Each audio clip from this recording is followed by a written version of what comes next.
स्वागत है आप सभी का हमारे YouTube चैनल पर। सारस्वत ब्राह्मण मांस खाता है, सारस्वत ब्राह्मण शराब पीता है, सारस्वत ब्राह्मण व्यक्ति कार्य करते हैं वो कार्य करता है। फिर ये सारस्वत ब्राह्मण को आपने निर्मल और दोष रहित क्यों कहा है? इस प्रकार के हमारे पास में कमेंट आते हैं। और अभी एक ताज़ा कमेंट था एक शर्मा जी का, विवेक कुमार नाम है उनका। उन्होंने भी यही सवाल किया है कि सारस्वत ब्राह्मण मांस खाता है और आपने उसे निर्मल और दोष रहित बताया है, ऐसा क्यों? तो दोस्तों, एक बात आपको बताऊं कि सारस्वत ब्राह्मण कहते किसको हैं? व्यक्ति कहते हैं रावण भी सारस्वत ब्राह्मणों में आता था। बिल्कुल, रावण भी सारस्वत ब्राह्मणों में आता है। जो ये सवाल है इसका मैं आपको आज कुछ इसके विषय में जानकारी देता हूँ। तो सारस्वत ब्राह्मण, तो सारस्वत ब्राह्मण जो सरस्वती का जहाँ पर उद्गम हुआ है वहाँ पर रहने वाला भी सारस्वत ब्राह्मण है। ब्राह्मण गोत्र पर आधारित है।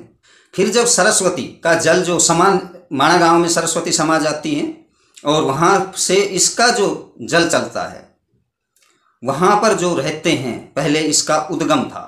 गुजरात प्रांत के अंदर सरस्वती नदी निकलती थी, वहाँ पर भी सारस्वत ब्राह्मण है। तत्पश्चात इसका संगम होता है इलाहाबाद संयुक्त प्रदेश जो है वहाँ पर होता है, वहाँ पर भी सारस्वत ब्राह्मण है।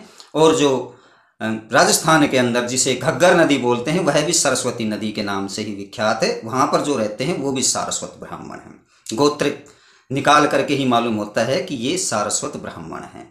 अब रही बात मांस खाने की, तो मांस की परिभाषा क्या है?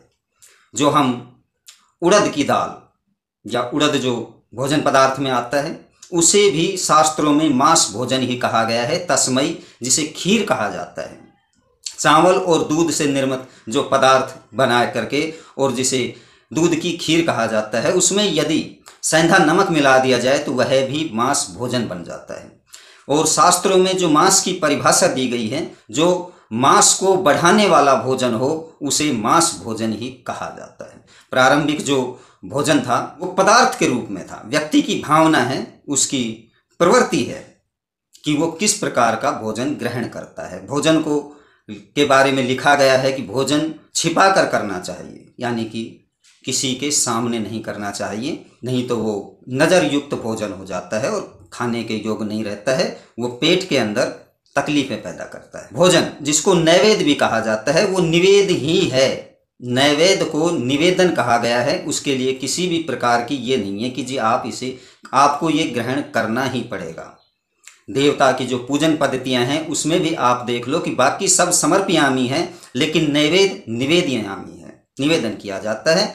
और शास्त्रों में लिखा है कि देवता तो भाव का भूखा है, उसे केवल भाव चाहिए कि ये लो जी स्वीकार करो। अब वो खाए ना खाए, वो तो केवल जो महक होती है उसी से ही प्रसन्न हो जाता है। अब जो मांस का है कि जी मांस खाता है, तो मांस खाने वाले की पहचान क्या है? ज़्यादा नहीं कहूँगा, शास्त्रों में तो यहाँ तक भी लिखा हुआ है कि ऐसा कोई जीव नहीं है जिसमें जीव ना हो, और जीव को ही मांस कहा गया है। आप स्वयं लगा लें कि सारस्वत ब्राह्मण मांस खाता है। ये क्षेत्र वाइज वीडियो था हमारा कि सारस्वत ब्राह्मण। दोस्तों, जो इस वीडियो में हमने सारस्वत ब्राह्मणों के लिए लिखा था वो आरंभिक सारस्वत ब्राह्मण है, जिनका उद्गम हरियाणा प्रदेश में सरस्वती नदी के तट पर हुआ था। आरंभिक उन ब्राह्मणों के विषय में है। वो आज भी वो ब्राह्मण मांस नहीं खाते हैं, जिसे निंदनीय पदार्थ बोला जाता है। और मांस में निंदनीय मांस कौन सा है? आप शास्त्र को उठाकर पढ़ो, ये कह देना कि भैया ये मांस खाता है। इसमें भी भक्ष और अभक्ष मांस होता है। शास्त्रों की परिभाषा यही है।